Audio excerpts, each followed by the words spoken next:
Hay fórmulas hasta para describir la espiral de todo lo que hay. Y hay muchísima audiencia, además, que nos está escribiendo y, bueno, saludando por el día de él y de la periodista y de los trabajadores y trabajadoras de los medios de comunicación. Así que, bueno, le mando un abrazo enorme a Margarita, que la envuelva y la proteja.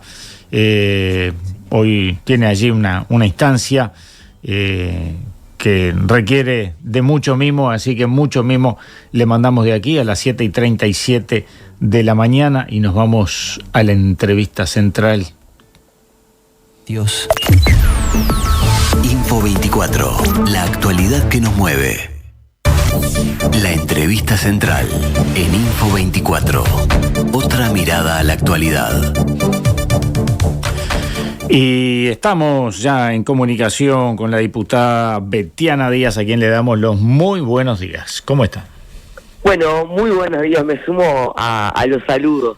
Bueno, muchas gracias. ¿Cómo estás, Álvaro? Muy bien, ¿y tú? Una gran jornada ayer, ¿no?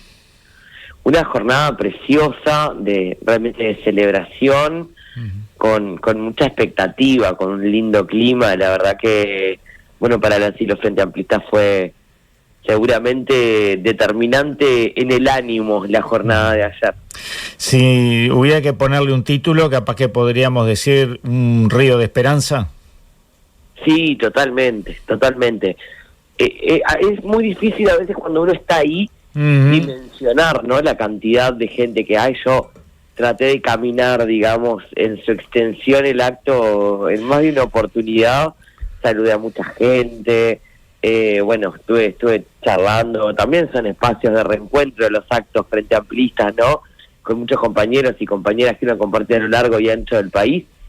Pero después cuando uno ve la foto es realmente impresionante, y esa cosa del parque que de alguna forma encauzó esa movilización como un río, sí, tal cual ese sería el título. Y es difícil luego llegar a conformar toda esa expectativa que hay, toda esa esperanza que hay en la ciudadanía, porque de ganar el Frente Amplio no va a ser un gobierno fácil, ¿o sí? No, esto es algo que vengo diciendo en todas las actividades en las que estoy. Creo que es fundamental que el Frente Amplio mantenga, bueno, parte de lo que viene haciendo, que es caminar sobre sus autocríticas también, ¿no? Y parte de lo que aprendimos fue justamente que el gobierno, en realidad, una vez que se gana, hay que sostenerlo, hay que mantenerlo, y no va a ser fácil, seguramente, mantenerlo incluso en términos de lo que es la agenda mediática. Pasaron muchas cosas en este gobierno, pero entre otras cosas, este gobierno dejó la vaca atada con los grandes canales de comunicación, haciéndole concesiones millonarias, ¿no? Que Juan Pueblo paga de su bolsillo. Yo esto lo vengo diciendo también, no es gratis mucho lo que vemos en algunos canales, en algunas radios, con la pauta de las empresas públicas, con el dinero de lo que es el espectro radioeléctrico, de los cánones que deberían haber pagado los canales y no pagaron, de haberles regalado el negocio, parte del corazón del negocio de las telecomunicaciones y particularmente de la fibra óptica y la inversión en infraestructura pública. Entonces, bueno, esto es algo que está arriba de la mesa también, y uno lo ve también a unos días de la campaña, incluso en el tono de las entrevistas, incluso en los temas que se eligen resaltar. Y a mí me parece que, bueno, que esto va a ser una constante durante los 5 años de gobierno Frente Amplista. Por allí una oyente escribe en el chat del MOB, yo solo pido que nuestros senadores y diputados no bajen a la calle solo en épocas de elecciones. ¿Qué se le dice? Bueno, yo voy a decirle que no tengo ni idea de lo que habla, por ejemplo, ¿viste? Porque los compañeros y compañeras de la 609 particularmente estamos permanentemente en el territorio. Me consta que muchos otros compañeros del Frente Amplio también. El tema es que a veces hay espacios donde no nos encontramos, ¿no? porque estamos mucho también en los espacios orgánicos del Frente Amplio, y el Frente Amplismo es más que la orgánica del Frente Amplio. Entonces a veces se reclama una presencia que muchas veces no sabemos dónde tiene que estar, pero en los espacios orgánicos del Frente Amplio, yo te puedo decir, yo me he pasado estos casi 5 años estando en los comités de base, estando, bueno, como referente de mi coordinadora, estando en las movilizaciones sociales, allá donde nos convocaron estuvimos, así que realmente hay una parte como de un imaginario, también una suerte de un imaginario de reclamar una presencia, vuelvo a decir, que a veces no sabemos dónde tiene que estar, ¿no? Sí. Pero creo que en los espacios orgánicos del Frente Amplio, los compañeros y compañeras que ocupamos espacios de responsabilidad, estamos siempre, ¿no? Sí, de todas maneras creo, eso me da pie a hacer otra consulta, y es porque a veces nos creemos que nuestros representantes tienen que estar solamente al lado del pueblo, y a veces tienen que estar también al lado del empresariado, tienen que estar escuchando al empresariado, y no solo me refiero a las MIPES o a las pequeñas o unipersonales, pequeñas y medianas empresas unipersonales, sino también al gran capital, porque también hay que negociar allí, ¿no? Bueno, hay que hacer todo en realidad, y también los compañeros representantes tenemos diferentes tareas. Y yo creo que también depende mucho después de las organizaciones políticas y de la ciudadanía después cuando vota, evaluar de alguna forma cuál fue nuestra actuación, ¿no? Ahora, hay que estar, sí, hablando con todos los actores que tienen un peso relevante en nuestra sociedad y que influyen a la hora de la toma de decisiones, porque, por ejemplo, ayer Yamandú lo planteaba Pepe en el acto de cierre de la 609, hay que hablar con todo el mundo, hay que convocar al gran empresariado nacional y también a aquel gran empresariado que viene a invertir en Uruguay, porque tenemos problemas enormes para solucionar y que el Frente Amplio de alguna forma ha definido un norte que, bueno, hay que hacer crecer la economía. Nosotros no podemos seguir en un ciclo de estancamiento económico porque hace que sea inviable el financiamiento de las políticas públicas que necesitamos para mejorar la vida de la gente, ¿no? Y bueno, sobre eso nosotros tenemos muchas credenciales, creo que aprendimos también de las experiencias que nos han resultado mejor y de las que, bueno, no nos resultaron tan bien, y esto también es algo que está en discusión y en diálogo, y me parece que esto lo maduramos y lo entendemos los frente amplistas y las frente amplistas, ¿no?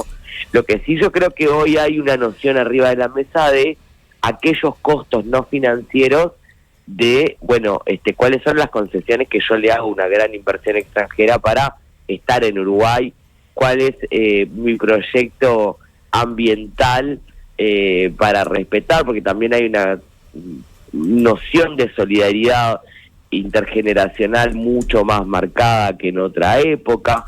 Esto creo que estas generaciones, hablo incluso de la mía, ¿no? Lo hemos logrado entender y sintetizar mejor a partir del diálogo con, bueno, obviamente con muchos compañeros y compañeras con conocimiento y abordaje técnico de esto, pero también con las nuevas generaciones que lo tienen mucho más presente. Y además también, cuando hablamos de la distribución de la carga tributaria global en Uruguay, esto aparece, ¿no? Y me parece que eso es parte de los aprendizajes que recorrió el Frente Amplio. Así que sí, dialogando, pero también más allá de dialogar, teniendo un esquema de lo que es la instalación, en lo que es la inversión en Uruguay, bueno, tenga estos componentes que ya resolvimos colectivamente. Tú te referías a tu generación, lo cual también me da pie para otro de los temas que me importa mucho, y es el tema de las tecnologías, las redes sociales, un tema al que, por ejemplo, yo he tenido que ir adecuándome, adaptando, incorporando, y en cambio a personas como tú, de generaciones bastante posteriores, ya le viene dado como un insumo de su vida cotidiana. ¿Eso influye de alguna manera en una nueva forma de hacer política?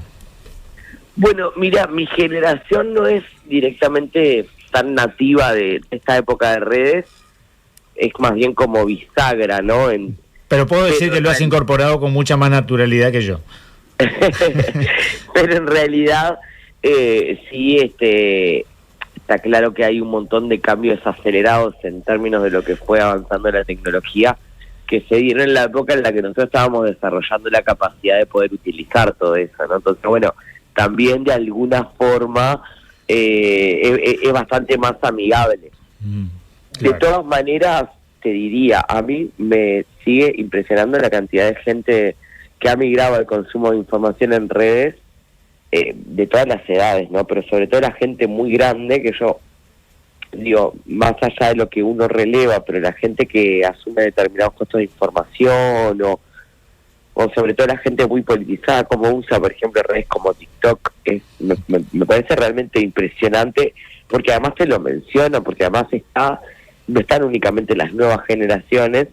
Lo que sí es cierto que obliga a una nueva forma de comunicar, no sé si de hacer política, pero sí de comunicar, que tiene que ver con algo más inmediato, algo más corto, algo más resumido, más impactante, más editado, porque también la tolerancia que tiene la gente a la duración de los contenidos es mucho menor. La capacidad de concentración nos pasa a todos, ¿no? Yo creo que en esta época de redes es un desafío salir de estas lagunas digitales muchas veces, claro, y lograr concentrarte en un contenido mucho más largo, más profundo, que requiera, bueno, pensar mucho más. Y esto creo que también cambia la forma de la gente de predisponerse para recibir la información. Yo creo que la obligación, el desafío ahí que tenemos es, bueno, repensar las estrategias comunicacionales, donde un discurso de media hora, 20 minutos, uno lo puede hacer en un acto, pero no sirve para las redes, claro. No tiene el impacto que tiene algo que yo resumo en 1 minuto y medio, ¿no? De todas maneras, yo me quedé desde hace un buen tiempo con un concepto que me traje de un encuentro de periodismo en Chile en el mes de mayo, donde una experta argentina, en este caso, decía que no podemos generar un océano de conocimientos sin profundidad, ¿no? Es decir, no podemos tener un millón de mensajes sin profundidad. También tenemos que trabajar en la profundidad. No, está claro, uno puede hacer un contenido de 1 minuto y medio con mucha profundidad. Claro. Creo que es mucho más difícil pensarlo que cuando yo de repente tengo un contenido de 15 minutos donde yo puedo desarrollar ampliamente una idea, profundizarla, hacer citas, traer incluso reflexiones ajenas a esa reflexión para nutrirla. Bueno, el desafío enorme es tratar de darle esa profundidad a un contenido que yo tengo que generar con mucho menos duración, ¿no? Y por eso yo creo que también nos interpela a los que de alguna forma usamos esto que es la generación de contenidos para comunicarnos, para mostrar lo que hacemos, para mostrar nuestras organizaciones. Creo que un genio de eso es Pepe Mujica, ¿no? Porque realmente cuando uno ve la capacidad que tiene de poner en muy poquito tiempo y en palabras muy simples ideas muy complejas, se da cuenta de que esto no es algo nuevo. Claro. De que hay gente que toda la vida lo ha hecho. Y bueno, creo que el desafío que es poder tender a eso, ¿no? Bueno, Eduardo Galeano trabajó mucho en eso, ¿no? También. Totalmente, hay ejemplos clarísimos, pero bueno, ponía el ejemplo de Pepe, claro, porque me parece muy contundente, ¿no? Sobre todo como político de esta época, de poder generar eso sin tener como incluso mucho respaldo de recursos audiovisuales, incluso en lo discursivo. En poco tiempo resume realmente conceptos súper importantes y profundos, claros, y que le impactan mucho a la gente, que te atraviesan a veces las cosas que dice, ¿no? ¿Se escuchan los parlamentarios en el recinto parlamentario? ¿Cómo? Si se escuchan los parlamentarios cuando hablan, si se escuchan entre sí, digo. Sí. Sí, yo es un ejercicio que hago mucho, escuchar a mis colegas, a mis compañeros, y además, después lo que me pasa, yo tengo una costumbre bastante particular que es mía, que es escucharme a mí también después de que termina la sesión, porque eso queda en un streaming colgado en la página, pero también revisar las intervenciones de los otros y también para estar en el debate.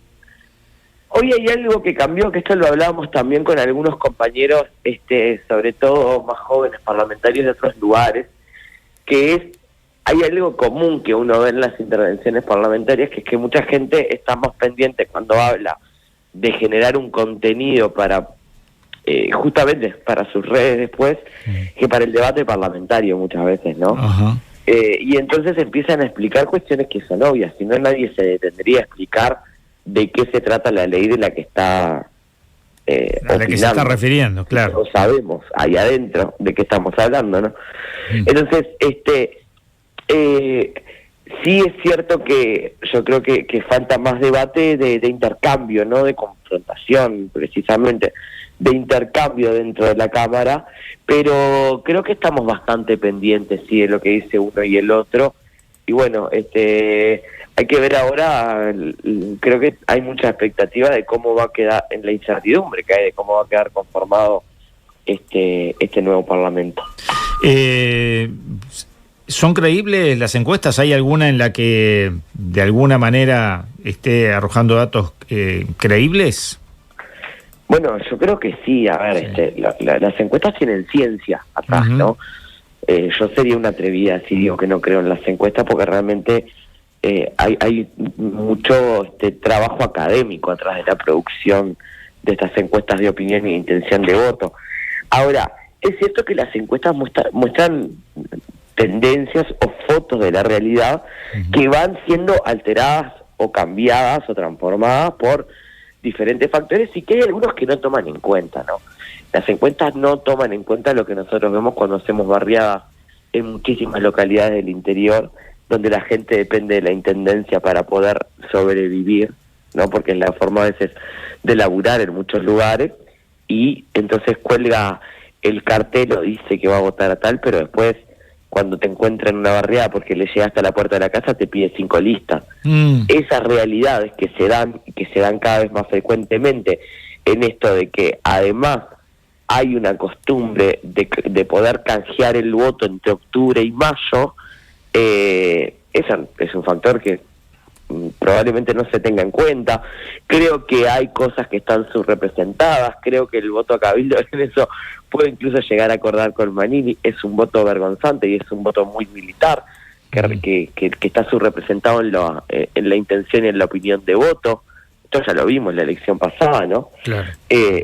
También es cierto que hay cosas que uno ve que se desinflaron entre la elección pasada y esta, y creo que no se está teniendo en cuenta la falta de credibilidad que tiene hoy el gobierno y sus partidos en la gente de a pie, en la gente que te dice, bueno, mirá, la verdad que estoy esperando a ver qué van a hacer con tal cosa porque yo no aguanto más, ¿no? En los problemas que cotidianamente tiene la gente, que tienen que ver con sostener la vida, con llegar a fin de mes, con sentirse más seguro, con poder acceder a servicios de salud y particularmente medicamentos y salud mental, y bueno, y el no resolver la gran inequidad territorial que tiene este país, que de alguna forma el Frente Amplio inició en este proceso de 15 años, pero que también es cierto que en la historia del país, ¿no? No se había logrado quebrar con esta cosa tan centralista que tenemos en el Uruguay, pero bueno, que habíamos llevado a la Universidad de la República, que habíamos descentralizado el sistema de salud, que habíamos cubierto el 99,7% del territorio con electrificación, pero hay medidas que faltan y que en realidad este gobierno prometió diciendo que miraba al interior, y yo creo que eso no se refleja claramente en las encuestas y creo que son factores determinantes en la intención de voto de las personas. Betiana Díaz, muchísimas gracias por estos minutos. Te invito a ti, igual que a la audiencia, a escuchar el mensaje con el que habremos de cerrar este Info 24. Un gran abrazo y bueno, seguramente el domingo, en lo que será una nueva transmisión especial de M24, estaremos conversando en algún momento de toda esa jornada. Bueno, muchísimas gracias Álvaro y a la audiencia, y bueno, sí nos quedan muy poquitos días para las elecciones, nos hemos trillado el país hablando con cuánto ciudadanos se nos ha cruzado con ganas de charlar. Así que bueno, en esta recta final yo le mando un saludo enorme a la audiencia tan fiel que tú tenés en esta mañana de la M24, y bueno, obviamente que me quedo atenta al mensaje que vamos a escuchar. Un gran abrazo, nos reencontramos. Un abrazo. Y nosotros nos despedimos invitándoles a escuchar este mensaje que nos llena de orgullo, de emoción y de esperanza. Hasta mañana. Info 24, la actualidad que nos mueve.